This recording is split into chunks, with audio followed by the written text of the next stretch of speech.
هنا صوت حزب النهضة الإريتري.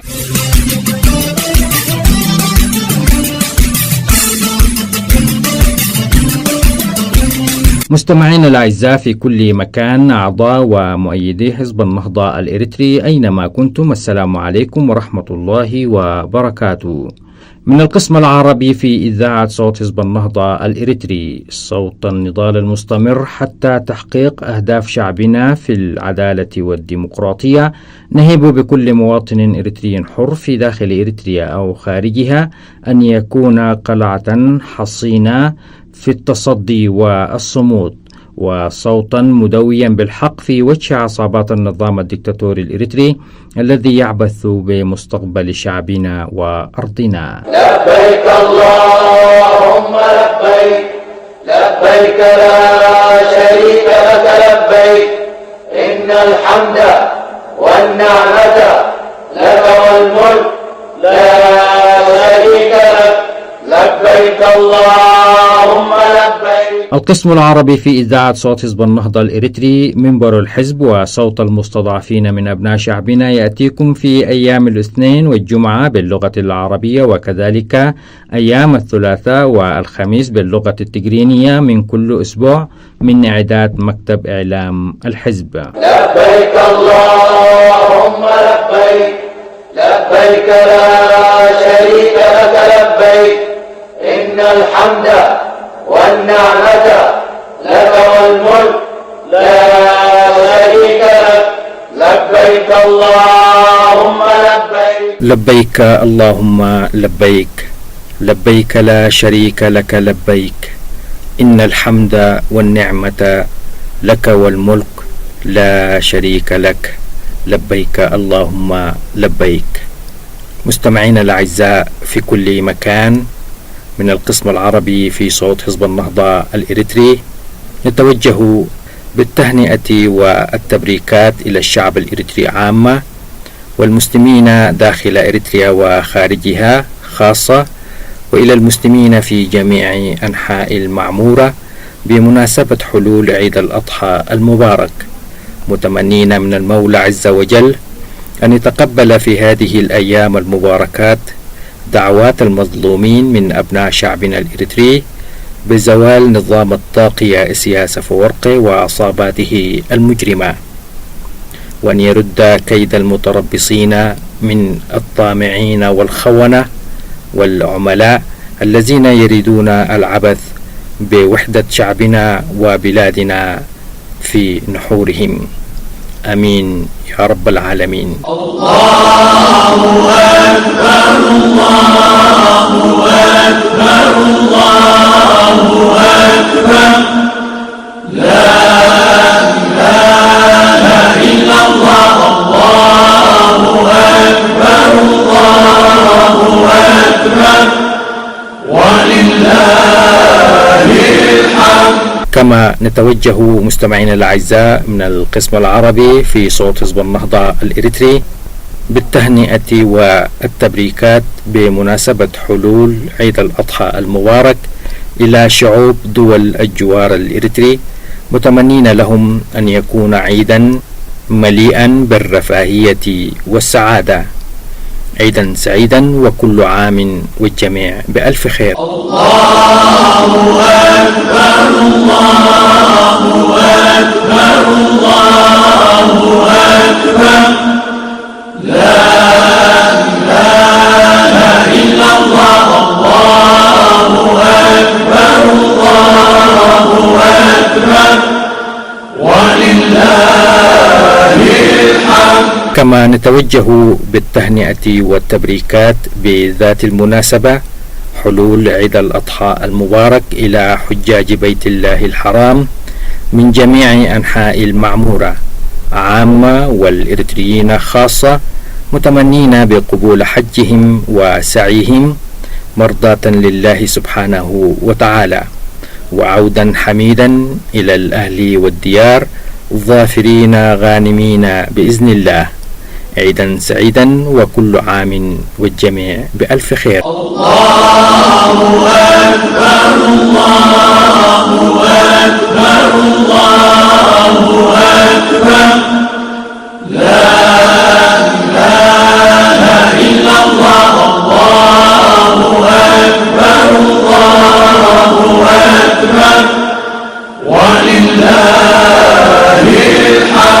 تتابعون أولى فقرات بثنا من القسم العربي في إذاعة صوت حزب النهضة الإريتري اليوم الثلاثاء 21 من أغسطس 2018، أولى أيام عيد الأضحى المبارك الموافق لعام 1439 للهجرة، النشرة الإخبارية.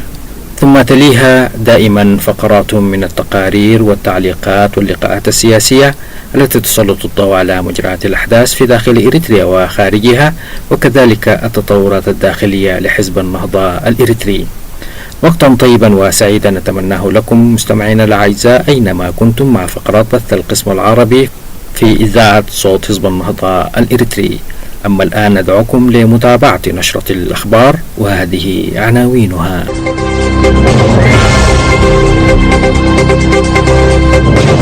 التحالف الديمقراطي الإريتري يهنئ الشعب الإريتري عامة والمسلمين خاصة بمناسبة حلول عيد الأضحى المبارك. وصول أول رحلة جوية من إريتريا إلى إثيوبيا منذ عقدين. جيبوتي تعرب عن صدمتها من دعوة الرئيس الصومالي إلى رفع العقوبات عن إريتريا. إريتريا تحشر نفسها في خلاف دبلوماسي بين كندا والسعودية. كانت هذه عناوين النشرة، وتتابعون تفاصيلها عقب هذا الفاصل القصير من صوت حزب النهضة الإريتري.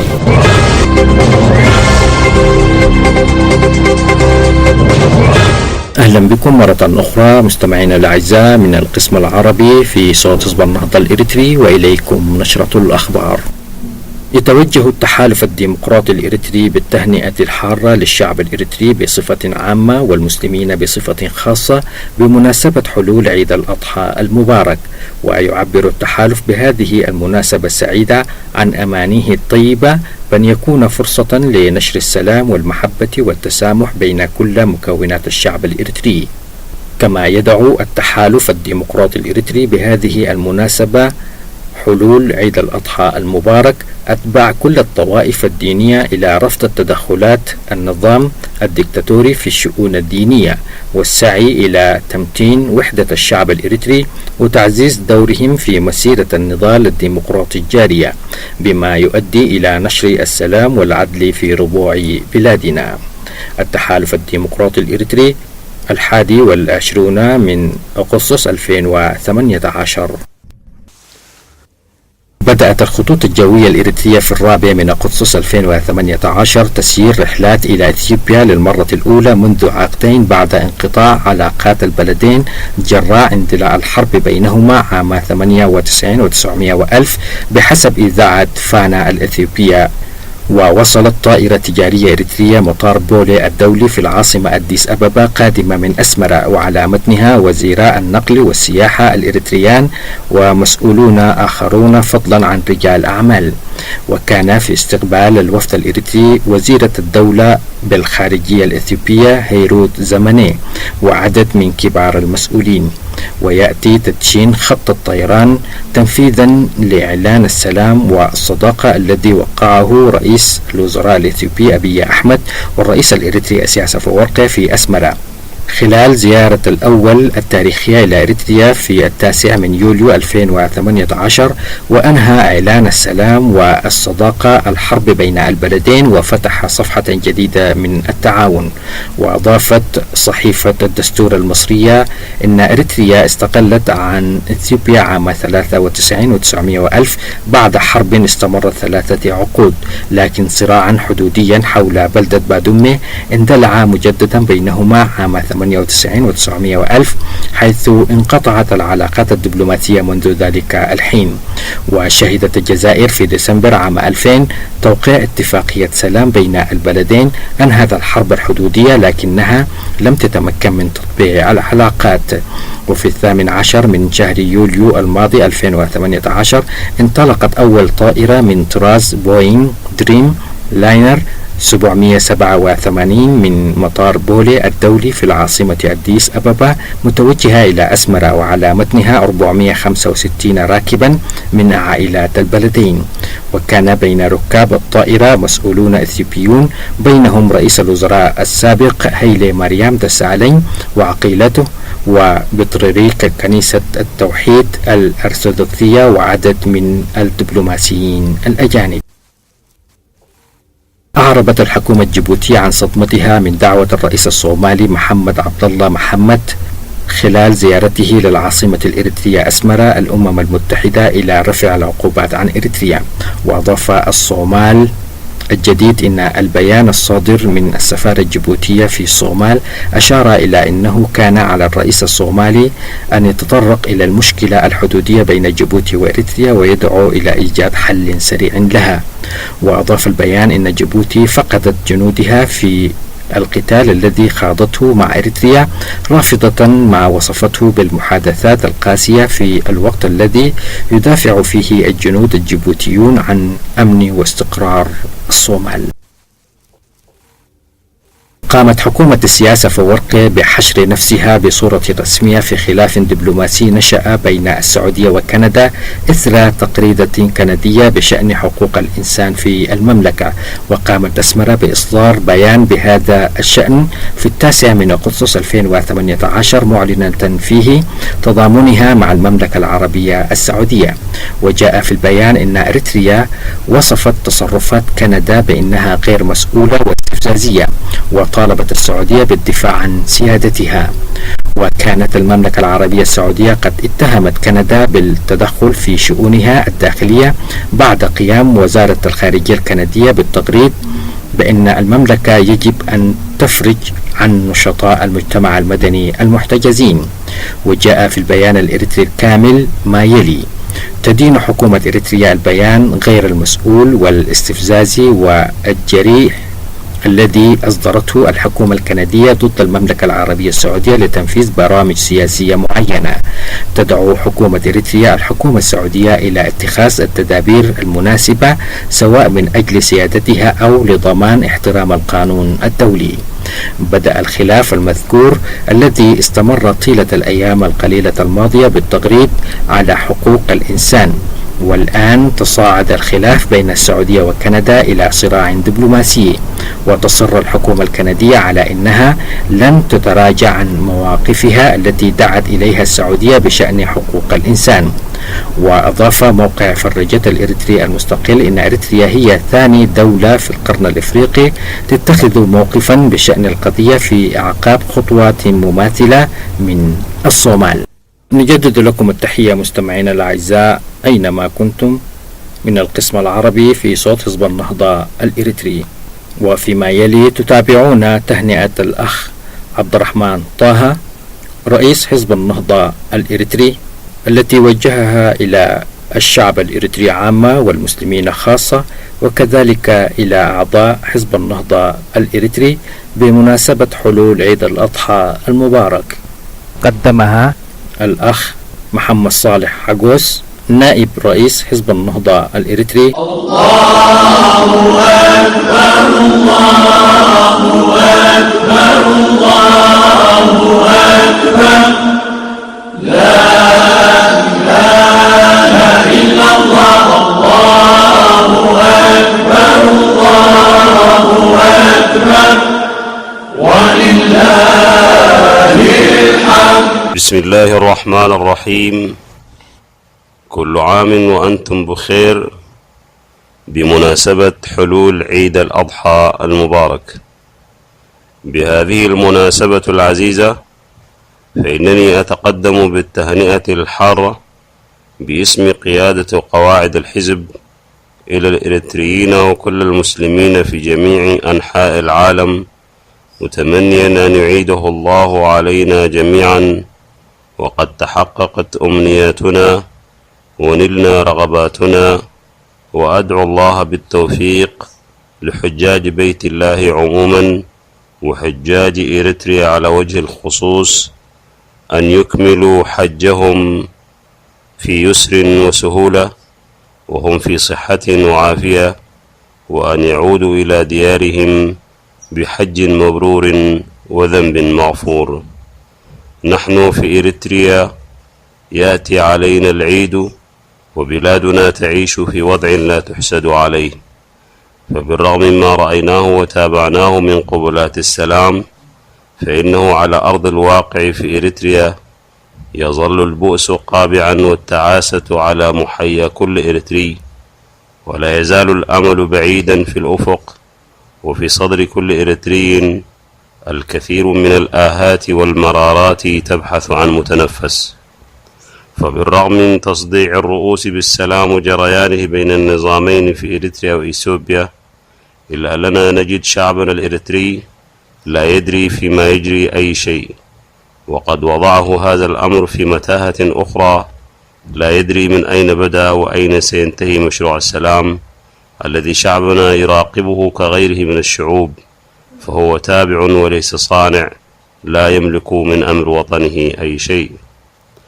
ولكن من مبشرات الأمر بأن مشروع السلام والتحولات السريعة التي راقبها الجميع وتعجب منها وكأنه يشاهد فيلما خياليا قد وضع شعبنا في محك، لأن النظام قد تنسل من كل مسؤولياته الوطنية وتنكص لكل نضالات وتضحيات شعبنا، وعرض سيادتنا الوطنية واستقلالنا الوطني للبيع بالمزاد، مما يتأكد به ضرورة استنهاض شعبنا ولملمة شتاته لكي يتصدى للنظام ويضع حدا لهذه الألاعيب باسم السلام والمحبة.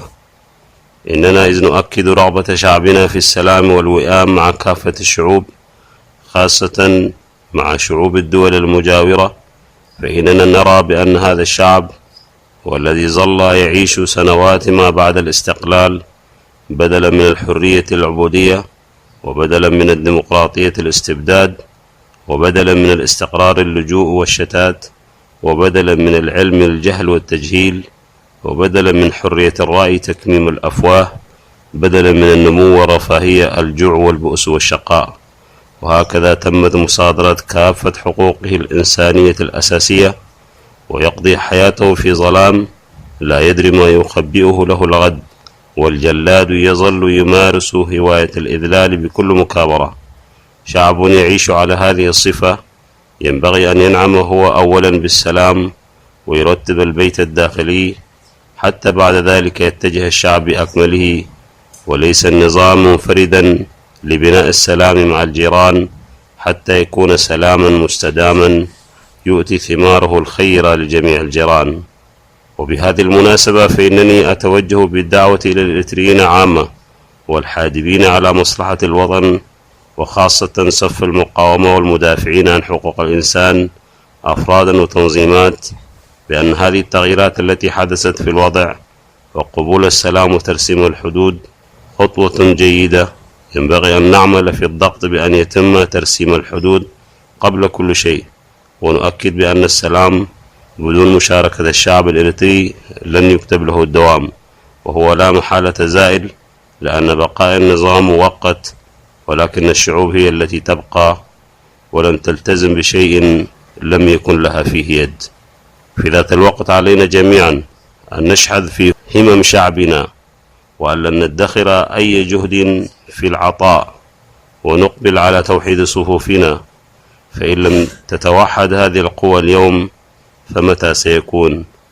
فشعبنا اليوم ووطننا مهدد أكثر من أي وقت مضى، فالنظام ظهر بوجهه الكالح يريد أن يمارس أعماله العبثية، إحساسا منه بأن الشعب قد فقد كل مشاعره وحساسيته الوطنية، لكن هذا الشعب الأبي سيثبت للنظام وغيرهم بأنه وفي لهذا الوطن ولن يفرط في أي شبر فيه.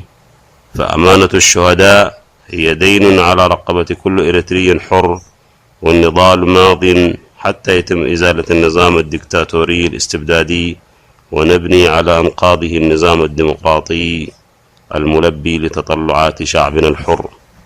بهذه المناسبة أشيد بالجهود الحثيثة التي تبذل في ساحة المقاومة الإريترية، ومنها عودة المجلس الوطني الإريتري للتغيير الديمقراطي لممارسة مهامه استعدادا للدخول للمؤتمر الوطني العام. كما أحيي وأثمن عاليا استنهاض شعبنا وخروجه من الصمت المطبق في داخل الوطن وخارجه. كما أهيب بأن يتداعى كل الإريتريين لحضور مظاهرة جنيف الكبرى والتي ستقام في نهاية شهر أغسطس لهذا العام 2018، فلتكن رسالة قوية للعالم كله بأن النظام لوحده يقف في هذا السلام، والشعب الإريتري يبحث عن السلام الداخلي والحياة الآمنة في وطنه، وأن من يبحث عن السلام مع إريتريا فليضع يده في يد الشعب الذي هو من يلتزم ويحمي كل المعاهدات والاتفاقات. وبهذه المناسبة أرسل بطاقات معايدة وتهنئة خاصة لأسر الشهداء وسجناء الضمير والحرية من السياسيين والمشايخ والدعاة والقساوسة والشباب والصحفيين الذين يقبعون في سجون النظام، وأبشرهم بأن ساعة الانفراج قد اقتربت، وأننا لم ولن ننساهم، فالذاكرة الوطنية حية بالرغم من محاولات نظام هيغدر في طمسها وإماتتها. كما أرسل بطاقة معايدة لكل الإريتريين في الشتات خاصة في معسكرات اللجوء في الدول المجاورة، وأقول لهم بأن ساعة العودة لأرض الوطن ودفء الأحبة قد اقتربت، وأن الوطن حتى لو طال ابتعادكم هو لكم وينتظر جهودكم في بنائه وتعميره. في الختام أسأل الله أن يعيده علينا العيد جميعا أعواما بعد أعوام، وشعبنا وبلادنا في أمن واستقرار، وحمائم السلام تملأ سماء بلادنا والبلاد المجاورة، وجميعنا نسكب عرق البناء في طموح متألق من أجل اللحاق بركب التقدم والنهضة وتحقيق رفاهية الإنسان الإريتري. عيد سعيد وكل عام وأنتم بخير. عبد الرحمن طه نور، رئيس حزب النهضة الإريتري، في 10/12/1439 الموافق 21/8/2018. الله أكبر الله أكبر الله أكبر، لا إله إلا الله، الله أكبر الله أكبر ولله الحمد. مستمعينا الأعزاء في كل مكان، من القسم العربي في صوت حزب النهضة الإريتري نجدد لكم التهاني والتبريكات بمناسبة حلول عيد الأضحى المبارك، أعاده الله علينا وعلى الجميع بالخير واليمن والبركات. عيدا سعيدا وكل عام وأنتم بخير. العيد فرحة وأجمل فرحة، العيد فرحة وأجمل فرحة، تجمع شمل قريب وبعيد، سعدنا فيها بيخليها، سعدنا فيها بيخليها ذكرى جميلة لبعد العيد. غنوا معايا غنوا، قولوا ورايا قولوا، غنوا معايا غنوا، قولوا ورايا قولوا. كتر يا رب في أعيادنا وافرح فيها البركة وزيد. جانا العيد أهو جانا العيد، جانا العيد أهو جانا العيد. أهلا أهلا بالعيد، مرحب بالعيد، أهلا أهلا بالعيد، مرحب بالعيد.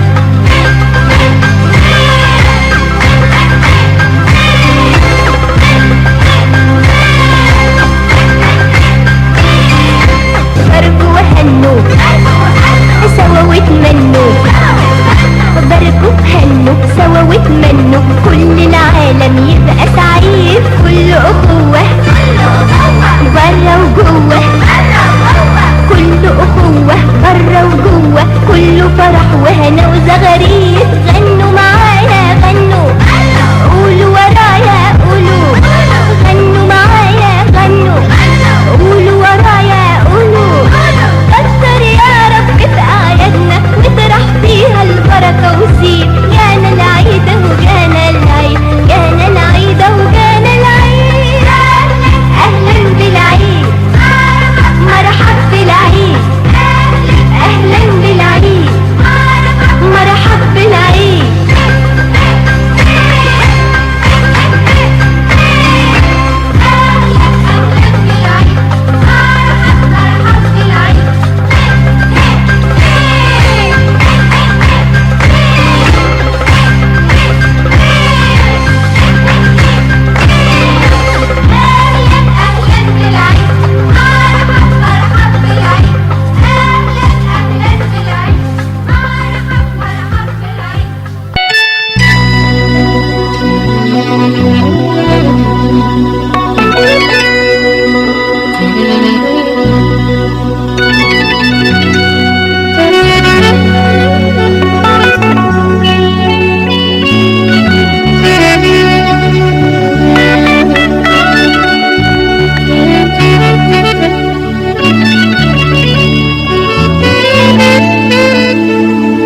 مستمعي صوت حزب النهضة الإريتري، يمكنكم إرسال آرائكم ومقترحاتكم على العنوان التالي: anp.medias@gmail.com.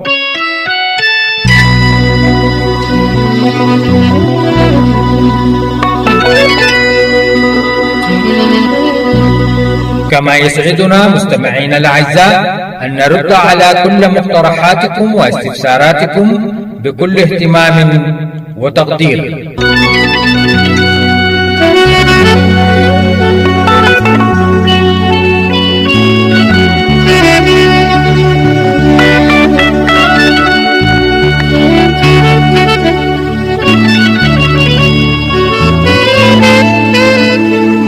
يأتيكم بث صوت حزب النهضة الإريتري على شبكة الإنترنت على العنوان التالي: www.irnahda.org.